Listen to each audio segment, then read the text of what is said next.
आयोगाकडून काँग्रेसला चर्चेचं निमंत्रण देण्यात आलेलं आहे।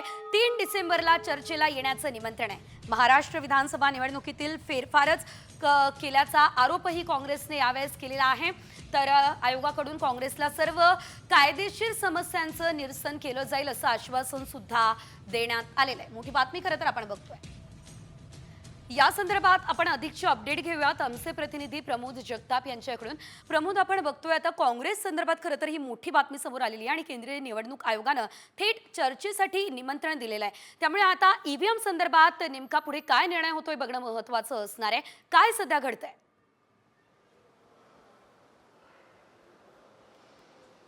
सेजल, महाराष्ट्र विधानसभा निवडणुकीमध्ये ईव्हीएम मध्ये खूप मोठा फेरफार केला गेला, आकड्यांमध्ये घोळ आहे अशा पद्धतीचा आरोप काँग्रेसने केल्याचं बघायला मिळत होतं।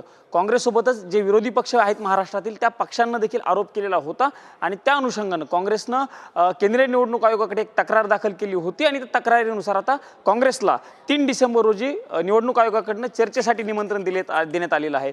निवडणूक आयोगाचं असं म्हणणं आहे की काँग्रेस पक्षाच्या ज्या ज्या समस्या होत्या त्या सगळ्या समस्यांचं निरसन जे आहे ते आमच्याकडनं केलं जाईल, त्यामुळे तुम्ही चर्चेसाठी 3 तारखेला या। सोबतच आम्ही सगळ्याकडनं ज्या गोष्टी केलेल्या आहेत त्या कायदेशीर आणि पारदर्शक आहेत अशा पद्धतीचा विश्वास किंवा पुनरुच्चार जो आहे तो काँग्रेसकडनं केला गेल्याचं आपल्याला बघायला मिळतंय। काँग्रेसचा प्रामुख्याने हाच आरोप आहे की आकड्यांची जी नंतर जी मतदानाची आकडेवारी आहे त्या आकडेवारीमध्ये खूप मोठी तफावत आहे, हा गंभीर आरोप काँग्रेसकडनं केला गेला होता।